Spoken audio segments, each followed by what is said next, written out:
This episode is brought to you by The Fifth Vital Sign. Master your cycles and optimize your fertility. With over 1,000 research citations, it is the most comprehensive resource on fertility awareness and the menstrual cycle to date. The Fifth Vital Sign is available in paperback, ebook, and audiobook formats on Amazon.com. Listen to The Fifth Vital Sign for free when you sign up for a 30-day trial with Audible. Visit fertilityfriday.com/audible for details. That's fertilityfriday.com/audible. You are officially invited. Yes, you're invited to join us in Fertility Awareness Mastery. This is my 10-week program designed to help you gain confidence using fertility awareness. Whether you're actively avoiding pregnancy or looking to optimize your cycles for conception, we have a spot for you. We start on October 1st. Are you ready to jump in? Head over to fertilityfriday.com/group program to reserve your spot today. That's fertilityfriday.com/group program. This is the Fertility Friday podcast, episode number 278.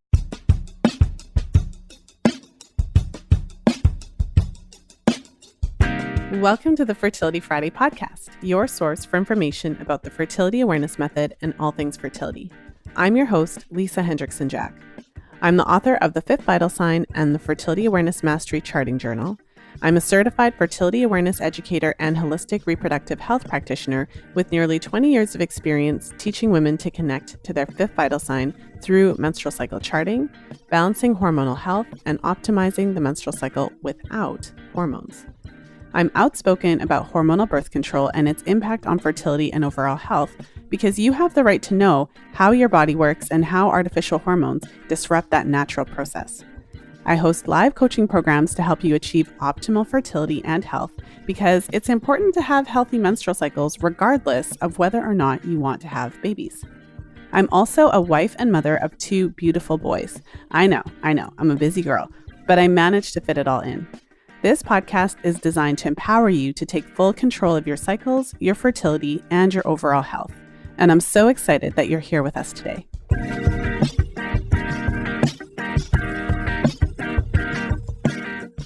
Today, I'm sharing another installment of my Fertility Awareness Reality Series.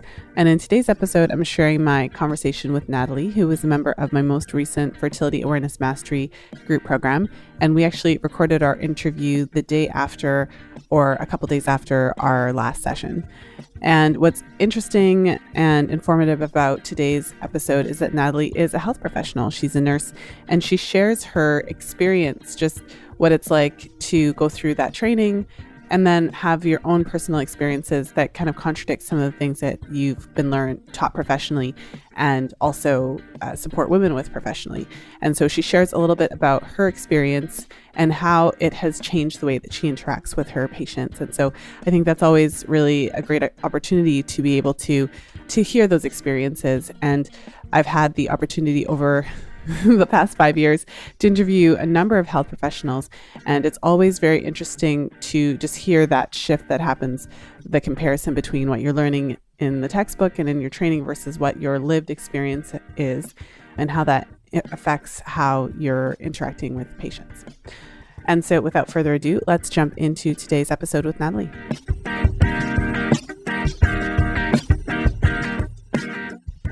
And I'm really excited to be here today with Natalie. Natalie was a member of my most recent Fertility Awareness Mastery group program. And we just finished actually last week, just about a week ago, actually. So Natalie and I were together for about 3 months, and I'm just excited to have her on the show today. So welcome to the show, Natalie. Hello. So anyone who listens to the podcast knows that these are some of my favorite episodes. I just like having an opportunity to connect with clients in this way because new things come out. Every time I do one of these episodes, I learn a little bit more about your story and your experiences. And I always hear from my clients that these are typically their favorite episodes because you can always kind of, when you listen to enough of the Fertility Awareness Reality Series episodes, you kind of see yourself in many of the women who are in the show. So I love it that you're jumping in and joining this series. Mm-hmm. So let's just, I guess, jump right in. I would love to give listeners a bit of a background just so that they have a sense of your story. So when did you start menstruating? What were your early periods like? Essentially, what brought you to the point now where you decided to jump in and take this program? My first period was on my 13th birthday. And I didn't start using birth control until I was 18. And I used birth control for about 10 or 11 years, solid, never missed anything, a day or anything. I decided to go to fertility awareness method because, oh, sorry, lean backstory. My earliest periods in the beginning, they were fine. I mean, obviously I was trying to regulate, but around my 18th birthday, I was passing out when my period would start. And so it got to the point where we went to an OBGYN. And of course, the first thing the doctor said was, well, let's put you on birth control. And me being 18, I'm like, okay, that was the norm. All my friends were on birth control. That was just the norm. So I just went with it. And I stayed on birth control for a very long time because I didn't want kids. I was going through nursing school, trying to get my career started and everything. So when I got to be about 29, I decided I was having a lot of issues. Like I couldn't find a birth control that was like good for me. Like I didn't even realize this until I came off birth control, but I was depressed, had breast tenderness, even every day of my cycle. Like I didn't have any relief. And so finally, and I knew I was going to want to start planning for kids. So on my 29th birthday, I decided, no more. If I get pregnant, then it'll just happen. We're just going to figure it out. So I decided to just take a leap of faith and start educating myself in fertility awareness method. And so I've been tracking my cycles for the last year and a half, basal body temperature.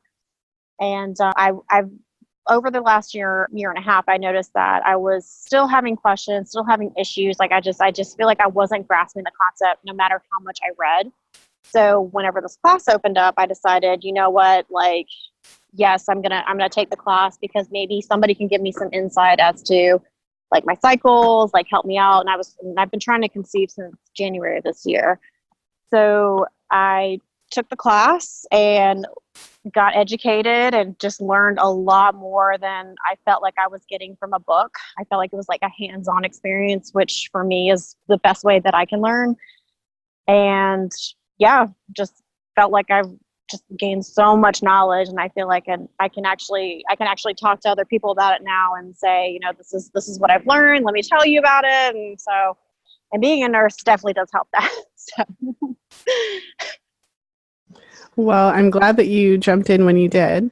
And yeah, I mean, your story between the Fertility Awareness Reality Series episodes and the Pill Reality Series episodes, I was just recording one of the Pill Reality Series episodes this morning before our call. I've heard similar stories so many times just about side effects of the pill and how, in your case, you didn't really realize the full extent of it until you came off of it and kind of just got to the point that you wanted to kind of try, like, what's it like off of it type of thing. Right. So I appreciate you sharing that aspect of your story as well. And so now that you have been charting for a year and a half, I know in one of our first sessions, we're talking a little bit just about some of the things that can happen post-pill and how it can take the cycle a bit to normalize. But by the time you joined the group, your cycle had, for the most part, normalized. Mm-hmm. So maybe would you like to share just a little bit about when, as you were charting your cycles, how they changed like immediately post-pill versus how they are now? Because I know a lot of women kind of get nervous about that aspect of charting and coming off the pill. Yeah. So post-pill, when I remember it took my cycles came back immediately. I took a pill for 10 years. So for my cycles came back immediately as far as having a regular period. But the first thing I noticed was the blood was brighter and there was a lot more of it. So that was the first thing I noticed. And then about 3 months, I want to say, after I came off the pill, like I mentioned before, I didn't even realize I was depressed or had anxiety until I came off the pill. And so I was randomly sitting there thinking about it. And I was like, oh my gosh, at this point I would be like, something happened, something stressful happened. And usually I would freak out to the point where my husband would have to calm me down because I would just be so anxious. And then I would get depressed because, oh, what if I'm not good enough? And I noticed I didn't have to do that. My own body had like mentally I was able to cope through it and get myself out of the anxious situation. And I didn't even realize like how depressed I was until, like I said, I came off the pill and I was like I thought that normal thinking of like, oh, I'm not good enough. This sucks. Life sucks. I thought that was normal. I mean, I even went to a counselor at one point and she was like, no, those are not normal thinking behaviors. And I'm just sitting there thinking, well, that's what I've always thought. And ever since I came off the pill, I haven't thought that. Like, I haven't had depressed. I mean, every once in a while, like I get depressed, like don't get me wrong, but it's not like to the extent of when I was on the pill. And so recently I've noticed with me charting my cycles that cervical mucus. So the first, I would say year and 3 months that I've been off birth control, I didn't have any cervical mucus. I was just always dry. Like if I did, it was always a creamy, lotiony kind of feel. So it wasn't what I was looking for as far as like trying to conceive. And I mean, like, and I read and I educated myself and I knew that I needed the clear egg white cervical mucus, but I never had that. So I thought, well, maybe this is just my norm. Well, all of a sudden one day it was actually the first month that I started with the classes is when I noticed it. And I got so excited because I was like, oh my God, this is it. This is what I needed. And I was like, I've been looking for this for like a last year and 3 months and here it is, like finally. So it took a while for that to come back, but it did. And now even this month I've noticed like I've had a very increase in cervical mucus, especially with taking all the vitamins and minerals that I've needed just from my body being depleted from birth control. I've just noticed like a complete 180 on my cycles. Like they're regulated. I have a normal period. I have a fertile window. And then I have the non-fertile days that are pretty normal with a regular period. So. I appreciate you sharing that. I think it's really helpful for the listeners to hear that. And especially for women who are either on the pill now or who have recently come off the pill and are kind of wondering what is happening. What you experienced is something I see often. So every woman coming off the pill isn't the same. I think we can establish that. So you actually did start ovulating and having your menstrual cycles and your periods back right away. Mm-hmm. And obviously for some women, it takes a couple of months. For other women, it might take a little bit longer. And then even though you were having your periods and ovulating, it took quite a while in your case before you started actually seeing your cervical mucus in kind of more significant quantities, particularly like the clear, stretchy stuff. Mm-hmm. And I just, that's really common. And it's something that I've seen. So for some of the women I've worked with, they come off the pill and literally the first couple cycles, there's not even any creamy. It's just nothing. And they're ovulating.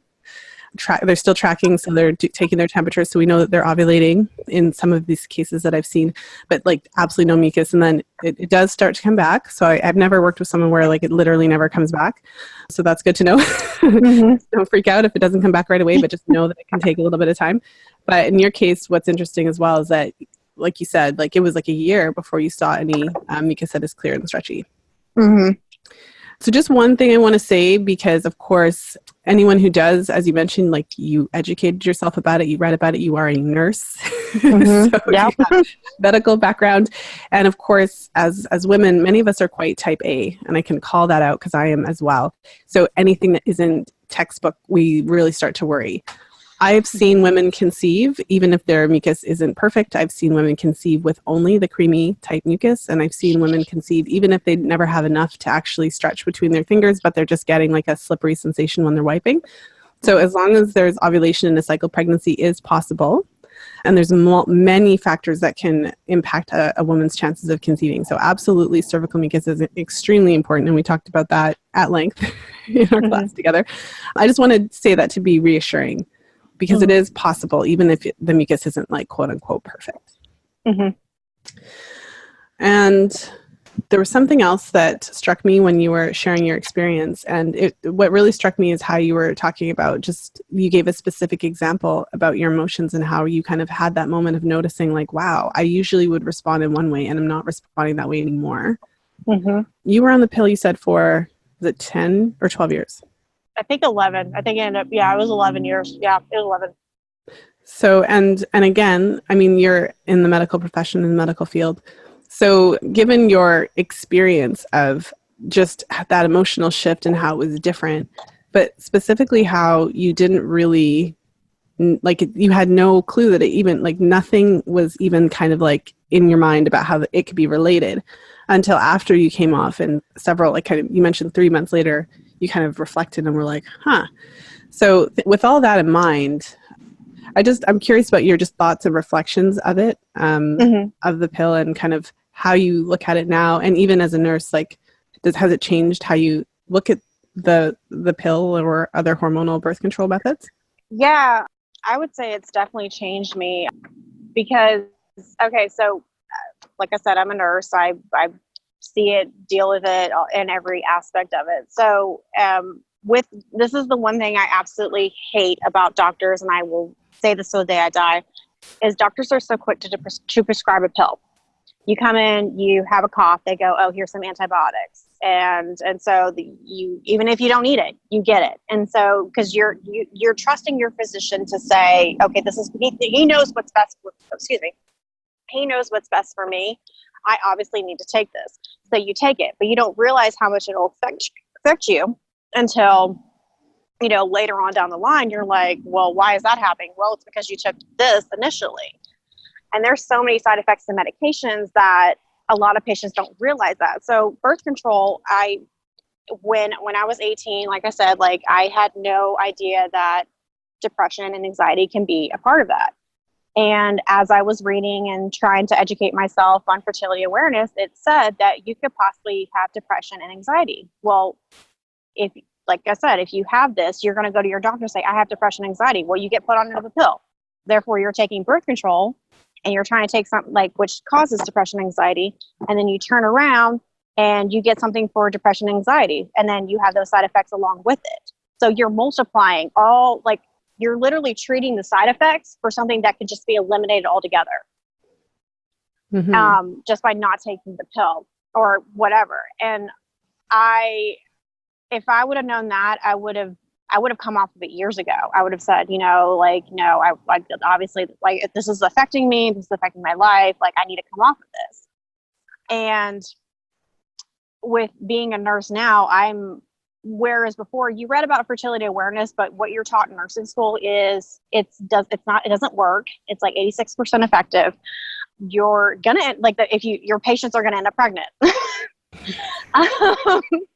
And so when I was learning about it, I was, in nursing school, I was just like, okay. But then when I started actually going further down the rabbit hole, I was like, well, that makes sense. Like, you need a sperm and an egg to get pregnant.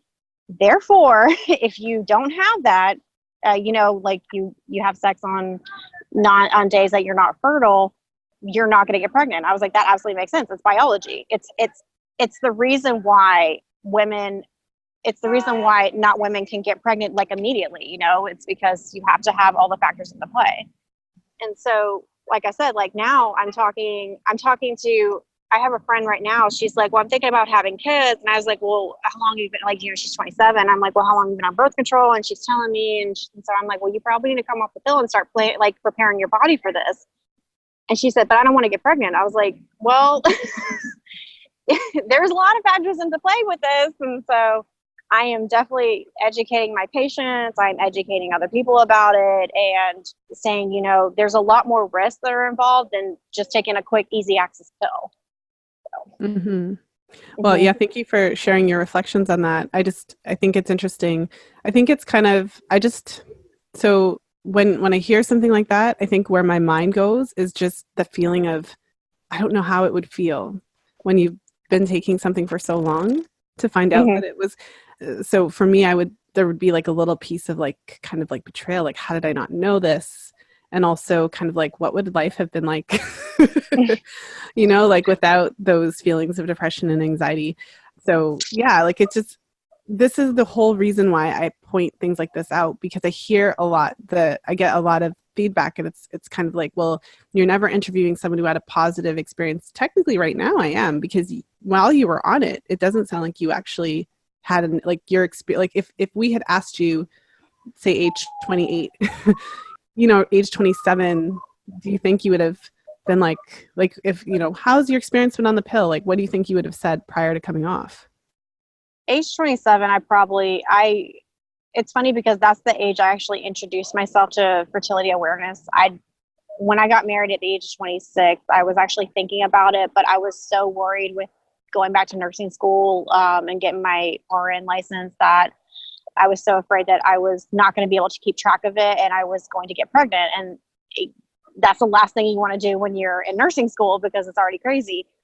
And so 27, I was actually hardcore thinking about it because I was like, my boobs hurt all the time. You know, I just had really awful breast tenderness. And I even went to my doctor. I said that I was like, I had my week of my period. Like, so the placebo pills, you know, when you're supposed to start your period on the pill, mine never happened during that time. It would always be the week after. So the first week I actually started taking the birth control pill was when I would have my period. So that would be 1 week I would have my period. And then the next week I would have 1 week of, okay, like I feel okay, like whatever.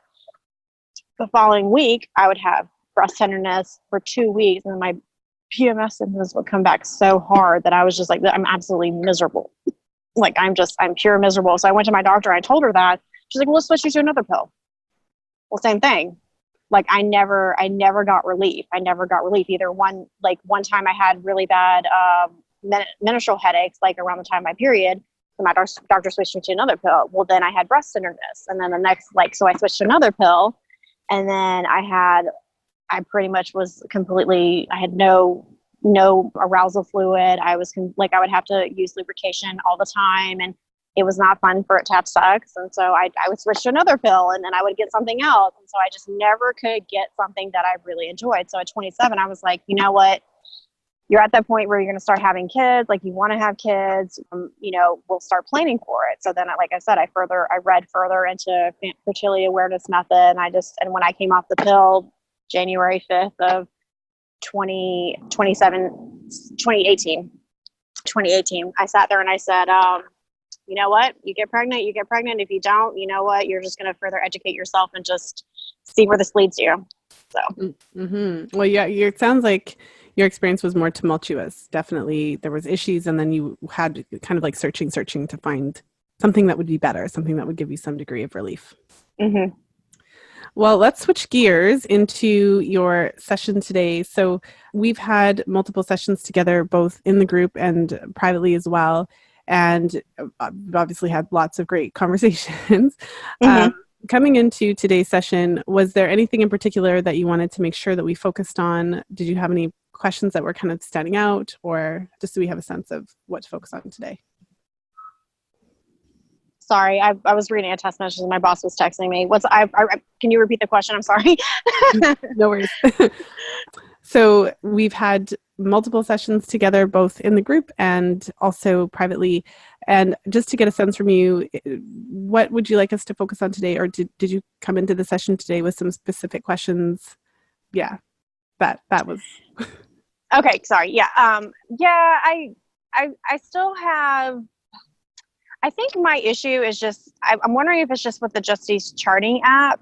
Just because I try to put it to where I want it, but it doesn't want me to do that. So like, for instance, like when I emailed you and I said, hey, so I'm having a smooth sensation when I wipe, but I don't have anything on the tissue. And so I said, what, so when I tried to do that in the app, it was like, no, you can't do a violet. You have to have like, blah, blah, blah. And I'm like, well, I don't have anything. I don't have any mucus. So therefore it's a dry day. You know what I mean? Yes. Or like it's an infertile day. And so I just had issues with that. So I'm wondering if that's part of the reason why I had questions like that, because I would try to do like the cookie cutter answer, like the app wanted me to do, and it wasn't letting me.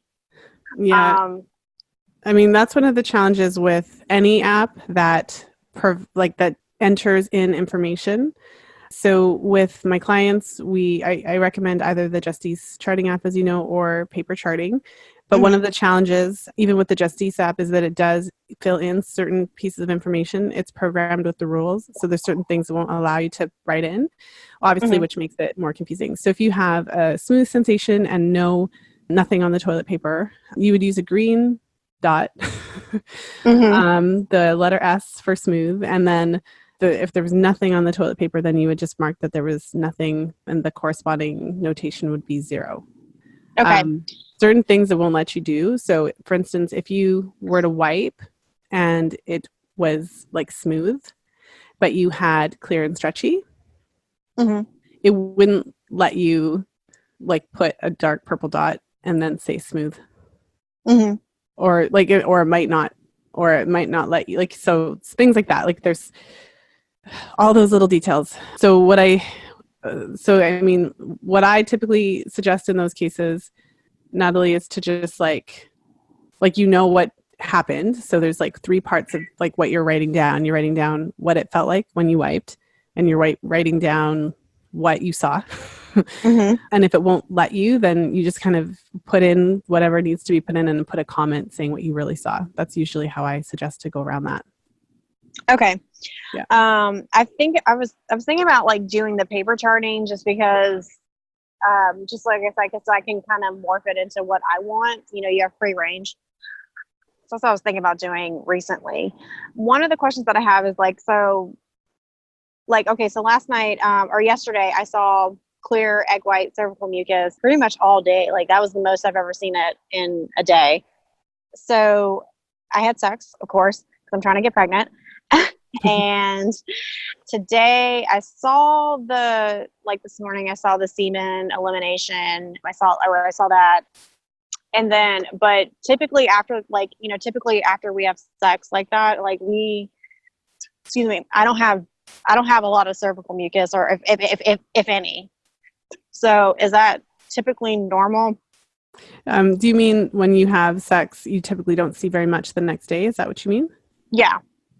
Yeah. I mean, there's an interesting possible reason for that, because that's something that's not uncommon. It's something that I do hear a lot and I've seen a lot in my clients. They'll mention that they have a day of mucus, and then they have sex, and then the following day often it'll be like there's not as much.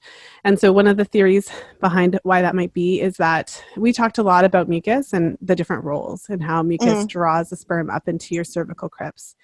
And so for anyone who's new to the podcast or isn't really sure, so the cervix is the end of your uterus, and within the cervix, it's like a pathway to your uterus, and then within the cervix, there's all these little folds of skin called the cervical crypts. And that's where we produce our mucus, but it's also kind of like a holding cell. So when you're in your fertile window and you have mucus flowing, the mucus will draw the sperm into the crypts. And then the crypts are kind of like a little hotel in your uterus, the base of your uterus. Gotta love the analogies. I'm full of the analogies. But they're kind of like a little hotel, so they actually hold the sperm in. So one of the theories behind why you may not see as much the following day is because the crypts actually hold in the sperm. And so it's not the same in every case, because every woman who's listening, if you're trying to conceive and you have sex, it's not to say that you will not see mucus the following day. But if you're charting and you're monitoring and you're watching these things closely, you may have noticed, or you may notice that occasionally you have sex on a day of mucus and the following day you might still see some, but not necessarily as much. Does that kind of sound like what you experienced? Yes. So now you know like a possible reason that could be related to it, because it's definitely not uncommon. I've certainly heard that before. Yeah, because we had sex last night, but we didn't have sex the previous night because I had a headache, and B, I was so exhausted that I was like, I can't even keep my eyes open. I'm just gonna go to bed. And so, like I said, like the day that, like the following day when I didn't have sex, I didn't have sex the previous night, I just saw a lot of cervical mucus. And then like today I haven't seen anything, but that makes sense. Well, and then it's too soon to tell, but I'm looking at your chart here. The last 2 days aren't there, but like I still have a good idea of, right? Because you told me what happened in the last 2 days. Yeah. So, but I'm looking at your chart, and you've had then approximately 1, 2, 3, 4, 5, 6, approximately 6 days of mucus. So it's you won't know today, but for instance, if today you didn't see any, and then tomorrow you didn't see any, and then right, and it corresponded with the temperature. So you're kind of in that spot where we don't know if ovulation has happened yet, but it could be happening basically at any point in the next couple of days here. Okay. Yeah. Because like I've noticed, I think the first couple of days when I put down, like I saw, like I put down a purple day, and I saw like, I think whatever on the tissue. I think the first couple of days weren't accurate. I think like you said, like we talked about, because that was the day I didn't see anything on the tissue, but I didn't know what to put, because I was like, oh, I'm kind of like, I had a smooth sensation, but I didn't see it on the tissue paper. And like I said, like the app wouldn't let me do anything. So I just kind of like threw down something. I was like, well, I know what that is. So I think the first day I started seeing cervical mucus, I saw it last Thursday. Friday, didn't see anything. Saturday, Sunday. Monday, I didn't. Tuesday, today's Tuesday. So, today I did. Yeah. So today, yeah. So that's where we are. So, what am I trying to think? Yeah. And then like my basal body temperature, it's come up a little bit, but it's not higher than all the previous 6 temperatures. Does that make sense? Yeah. Yeah. So it's a little bit higher, but it's not like high enough. Mm-hmm. Yeah. So, I mean, in a case like this, it's my typical classic advice, which is, wait 3 days and it'll all make more sense.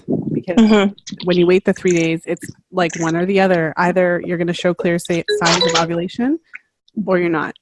So that's basically where we're at. So if you have ovulated and you're also checking your cervix, so of course the listeners can't see your chart, but if you notice the shift in your cervical position and firmness and tilt and all those things, and you notice the shift in your mucus and, and if the temperature does keep creeping up, if you have in fact ovulated, all of those things will be pretty clear and obvious.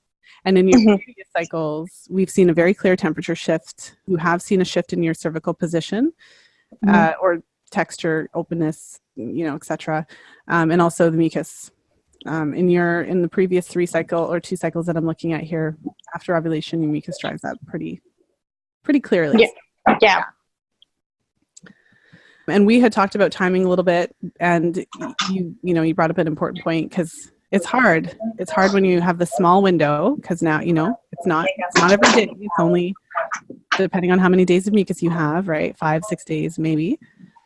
So then if someone's working or if there's a stressful day or if there's something going on, then it can be a bit more challenging to actually just do it on the few days that you actually have this mucus.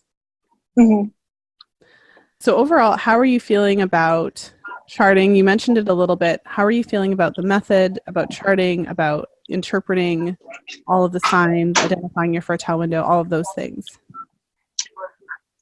I definitely feel more confident than I did, 10 weeks ago when I was like, well, I don't know. I don't even know what's going on right now. So it definitely helped because it was funny because I was talking about this the other day, when I first started reading the Justice book and I started interpreting cervical mucus, just because I'm a very hands-on learner, that's how I learn best. And so I'm sitting there thinking about my body and what I've seen. And all of a sudden it just clicked. I was like, oh my God, this makes so much more sense. I was like, wow, I had no idea.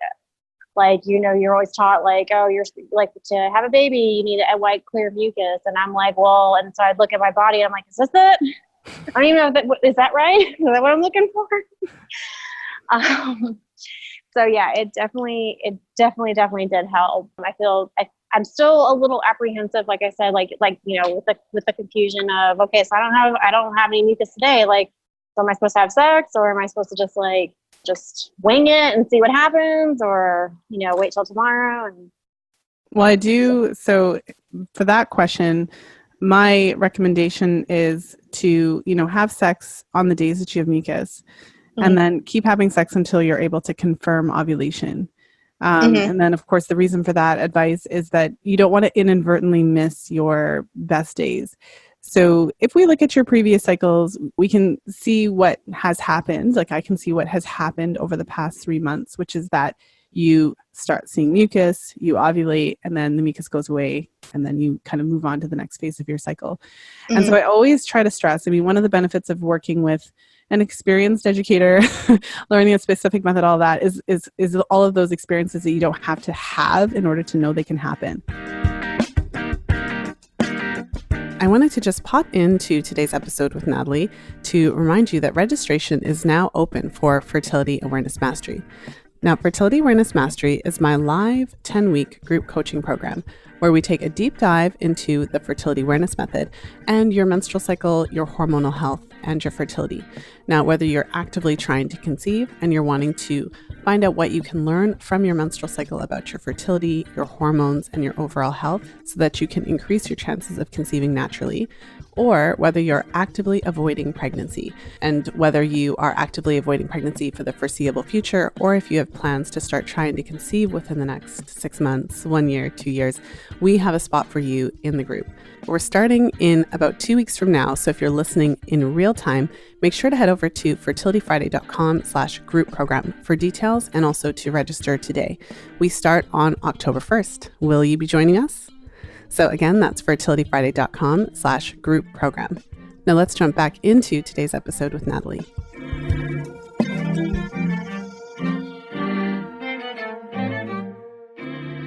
And so even though your cycles are pretty straightforward, we talked about stress and how, for example, even though you've never necessarily seen it in your own cycle, how you could actually have mucus for a couple of days, have it go away. And so it kind of looks like you ovulated, and then have it come back a couple days later. So kind of like a double peak situation. And I've seen clients where that happens and then they kind of like, they thought they ovulated already, so they don't have sex on those second, mucus days, second group of mucus days. And then they end up missing the chance. So yeah, the best advice I can give you for that question of like, what do I do now? There's no mucus today, but there was mucus yesterday, would be just to, have sex until you've confirmed it. And chances are the next day or two, you'll see it's either yay or nay. Okay. Cause and I know we talked about this in our last session, like the temperatures. So that's one thing that I've noticed charting my cycles for the last 18 months is that my temperatures have actually gone up. Whereas before my temperatures would hang around like 96 in the morning. And so I was, so for me, I was like, oh, okay. So 97, I ovulated. Now they're actually like 97, like they're normal's now like 97.5, like that kind, or 97.3, like that kind of thing. So that's one thing that I've noticed too is a change. And even like that random, like in my chart, like I had a random 96.8. I was like, well, I got up a little earlier than I usually do because I went to the gym. And so there's that. I know what that is. Yes. Well, and you bring up an important point because, the pill and other hormonal birth control methods, they do have obviously lots of different impacts.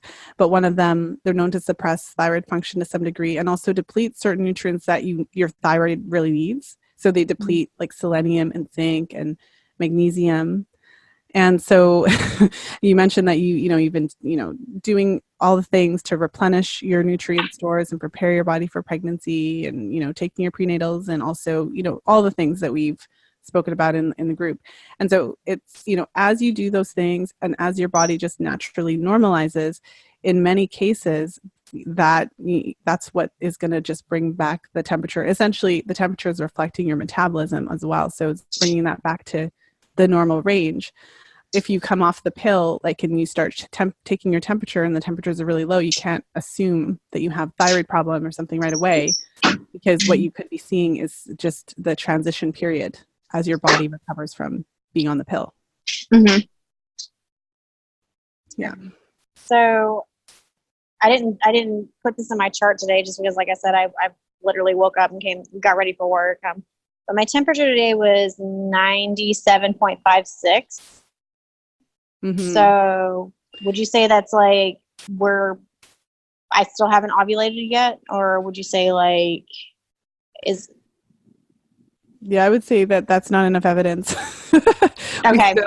We still need more evidence. So just Gotcha. to put it into perspective, looking at your chart, there's a couple temperatures that are a little bit up and down, but we do have a few pre-ovulatory temperatures that are in the 97.5, 97.6 range. And so because of that, and even if I look at your previous chart, about 97.6 was kind of like the line. Yeah. Somewhere between there. We could dissect the temperatures a bit more. It does look like a couple of these higher temperatures could potentially have been suspect. But yeah, I would just need more data before I could make that call. Okay. So yeah, not high enough. Gotcha. Okay. Yeah. And the reason is just because it's not surpassing, because we're looking for like temperatures that are higher than the previous normal pre-op temps. So it's the reason I'm saying that, just for I know you know, Natalie, but just for everyone else's benefit, is because we need them to be higher than the previous normal temps before we can make any kind of calls. Okay. Yeah, that makes sense. That definitely makes sense. Yeah. Well, and we spoke about, so at the end of the day, I think there's a couple different things going on, because you did mention that you've been trying to conceive since January. And when you get a handle on I'm just going to say that again. That was like a loud noise. Okay. When you get a handle on the timing, so when you have the charting correct and you understand timing, meaning that you understand to have sex when you have mucus as you approach ovulation, we often hear, like, if you try to have sex for a year and you don't get pregnant, kind of get your fertility assessment. But when you're actually like having sex on the correct days, that we can truncate that a bit, because it's a completely different thing.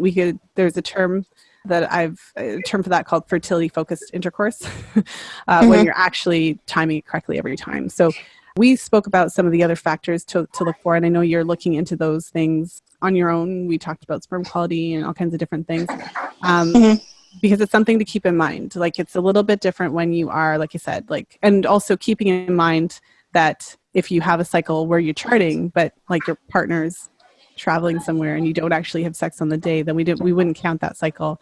Although I've worked with enough women to know that we often do count that cycle. Yeah. And then the fertility awareness educator just gently says, you didn't have sex on those days, right? Yeah. But it's more of an emotional thing, because it's like, we've been trying this long, we've been trying this many months, but yeah. But that's something to keep in mind. If you are actually actively charting, and when I say correctly identifying, I mean like you're having sex on the 5 days prior to ovulation, basically, when you have the mucus. And yeah, if it goes like 6 cycles without conception, then you want to start looking at other things. And even before, because you know me, I'm all about looking into these things before. So yeah, just to say, I'm not sure if you have any comments or any thoughts on that or anything. No, Brad, my husband, he's going to go get a sperm analysis. He was supposed to do that when I was gone to Europe, but what ended up happening was he had issues with health. The doctor was asking why, and so it delayed, he couldn't get the appointment quick enough. And so now he has to call the fertility clinic and get that set up. And I've asked him, I was like, you were supposed to get this done while I was gone. What happened? He said, I just got lazy. I'm sorry. And I'm like, that's life. It happens. So I was like, well, don't worry about it right now, because I'm supposed to be ovulating soon. So I need you to just stay focused on me. And then afterwards you can go do that. Yes. Because I'm one of those people, like, if it's not meant to be, it's not meant to be. Then I need to figure out the next step and kind of move on and go from there. I'd rather deal with the heartbreak now than, months later. And I'm like, I don't understand. Well, this is the reason the entire time, because lab work doesn't lie. I'm a nurse. I'm scientifically based. Like, lab work does not lie. Yeah. Well, and I think, of course, I'm going to say this, but like, lab work doesn't lie, but at the same time, it's not infallible. Right. And it can shift. So there could be a difference between, even if you do a sperm analysis, there could literally be a difference 1 week to the next. Or if your partner, they usually ask, if a man is doing a semen analysis, for him to hold off on ejaculation. So wait maybe 3 to 5 days before doing the test, so that the sperm can kind of build up a bit. So for instance, if you waited 3 days versus 5 days, you could have a different result. So it's just a little caveat. I just couldn't help myself. Got to just put that in, because lab work doesn't lie, but it's not infallible. No, and you're absolutely right. Just because, because like you can take a potassium pill and your potassium will go back up. It's just one of those things. Like, if it's definitely not going to happen, like it's definitive, then then I'd rather know now. But yeah, I know, and I know, like, you can get another one and see what the change was. So yeah. Yeah. Well, yeah. And I'm big on, like, charting gives you information in real time. And so I'm not one to say, oh, just keep trying aimlessly. Like, keep trying. Absolutely. But if it's not happening, see, this is how understanding the biology and all the science helps you, because it's what you said towards the beginning of the call. You're like, sperm has to meet egg. etc. So when you kind of understand, like, this is the recipe for babies, right? You have to have healthy sperm, healthy egg, healthy mucus, and each of you has to be healthy as well. Mm-hmm. And so if it's not happening over a period of time, then what that means is just that you have, like, there's something. Like, if a woman is literally having sex in all the days, correct days, and it's not happening, there's something there. So yeah. So once you have all of that done, if just feel free to shoot me an email so we can take a look at the sperm analyses, just to kind of have that second set of eyes on it. Because we talked about this in the group, what I found just consistently is that what often happens, I rarely work with a woman who's had sperm analysis done where they've, it's always like, yeah, it's fine. Everything's fine. Fine. But then when we look at the numbers, are they optimal? There's a big difference between fine and optimal. So, and then if it's not that, then we can start looking for what the real issue is. Yeah. So as we draw to a close today, did you have any other thoughts, comments, questions? No. I mean, those are pretty much the questions that I think of. But then again, you tend to leave, like, you tend to get off the phone call. You're like, oh my God, I should have asked this. So I'm not worried about it right now. So. All right. Well, it's been really nice having you on the show.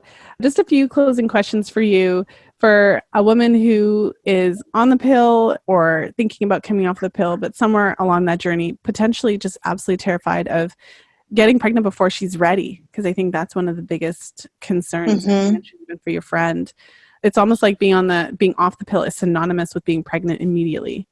Yeah, exactly. It's funny because my mom got pregnant like with 3 kids under the age of 25, like immediately. And so everybody told me when I came off the pill, like, you're going to get pregnant immediately. Well, 18 months later, still no baby. So just saying. Well, and it's hard. I'll just interject in there. It's hard because it can go either way. Some women do conceive and carry the baby to term immediately upon coming off the pill. Some women conceive and miscarry, and other women take them longer to conceive. Statistically speaking, there is a delay in the return of temporary fertility. So statistically speaking, on average, it takes about twice as long. But no woman is a statistic, and we don't know how it's going to play out. So anyways, what would your advice be? I was just gonna, my advice would be, if you're thinking about coming off the pill and, seeing how your body is just naturally supposed to be, do what I did and take a leap of faith, but obviously educate yourself. You need to sign up for a fertility awareness class just to be like more insightful about it, then by all means do it. Like that's just worked best for me. Like, me reading off the internet just didn't help me enough. But there's plenty of resources out there, and there's plenty of women that are just doing the same thing. And, ultimately it's your body, it's your decision, like whatever you feel comfortable with your body, obviously do that. But I'm just saying, like, for me, I just had a lot of, I just feel like had all these issues associated with it. And I was like, well, this is the only pill I'm taking. So let's see what happens when I come off of it. Like, what do I have to lose? So. Well, and for the woman who is kind of on the fence, it's a big investment. It's a big time commitment, 10 weeks to do a program like this. And you at some point were there too. You were kind of like, should I do this? Should I not? What would you want her to know now that you've been through it?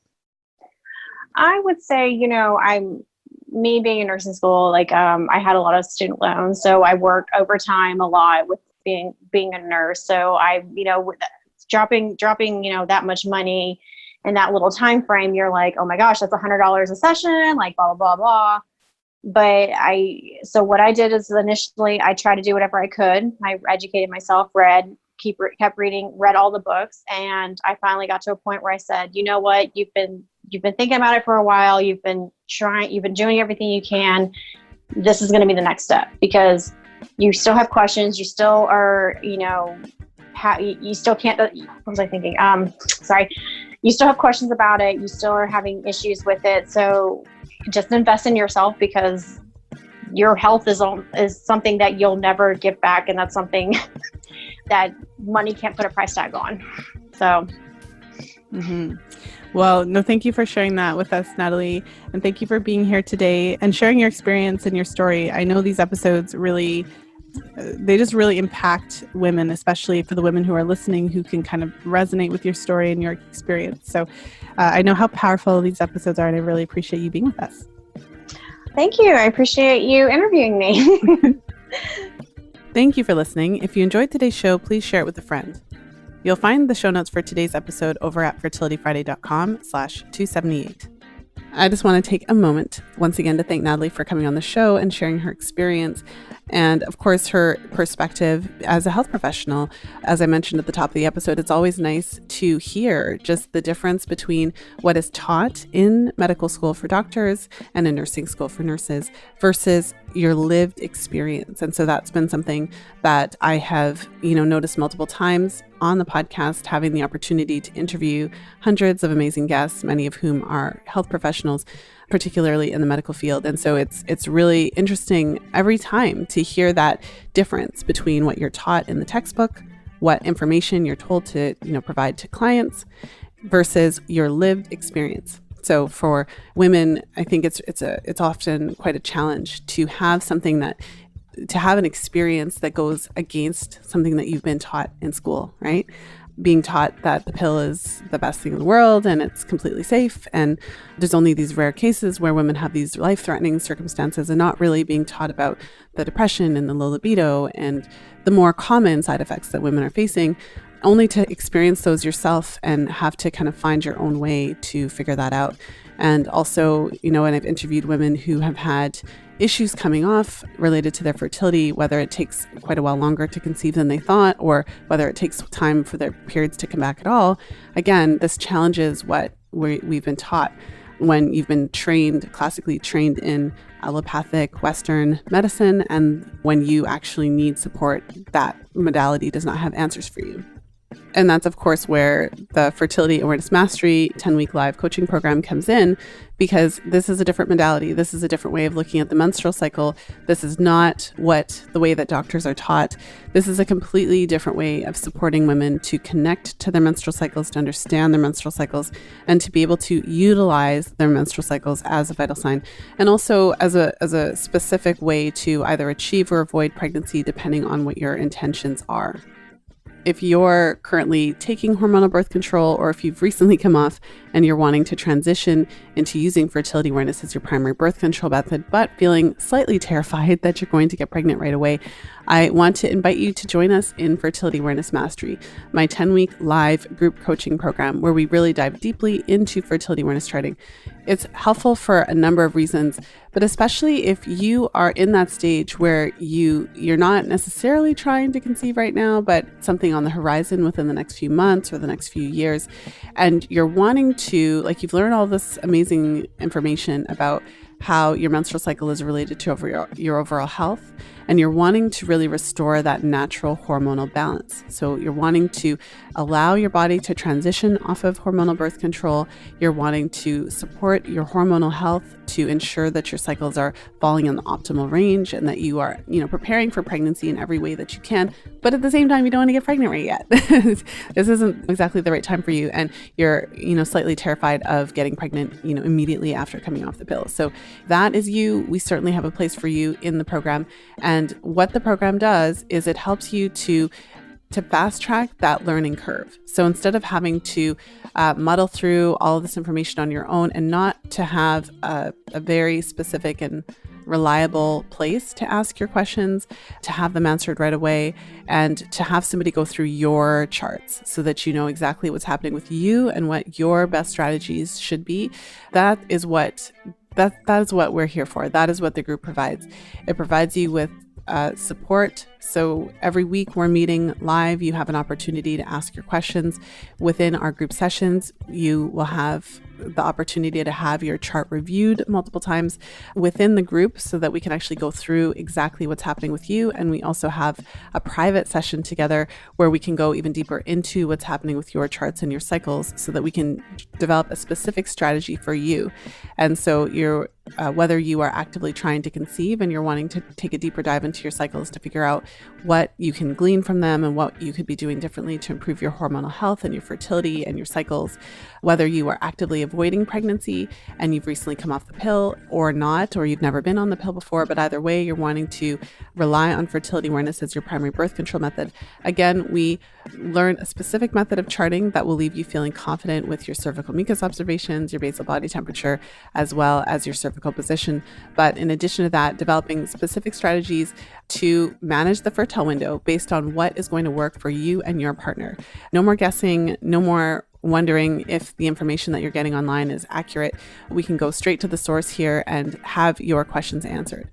And this is your shortcut. So instead of having to kind of muddle on your own for quite a while and not necessarily feel confident in your ability to use the method correctly, we can just kind of get that done in the 10-week period so you can leave the program feeling really, really confident and having this amazing method of birth control for the rest of your life. And when you're ready to conceive, then you know exactly how to optimize your timing and your conception and your hormonal health and everything. So we do have a few spots left. As I record this, there are still spaces available in the program. So head over to fertilityfriday.com/group program for details and also to register. That's fertilityfriday.com/group program. I'm excited to see you in there. We're starting on October 1st. So if you're listening to this in real time, we will be starting in about 2 weeks or so. And so again, fertilityfriday.com/group program. Now, I just want to thank you for taking some time out of your day to tune into the show. I really appreciate all of you for supporting the show, for spreading the show all around, talking about it far and wide. Referrals and word of mouth is the number one way that women are finding the podcast and discovering about their cycles and their fertility. And I just really appreciate all of you for being part of it. There are at least 20 reality series sessions, on-air client sessions for you to delve into. So if this is the first reality series session that you've listened to, make sure to head over to fertilityfriday.com/reality and you'll get a sense of what it is actually like to work with me one-on-one, what it's like to be in one of my programs, whether it's my one-on-one program or my 10-week program, what it looks like, and also how the women in the programs feel when they're in it and also when they're finishing, the confidence that they've gained and the difference between how they felt when they first joined the program to when they left. So again, fertilityfriday.com/reality. Now I will let you go enjoy the rest of your weekend, whenever you're listening to the episode. And of course, as always, until next time, be well and happy charting.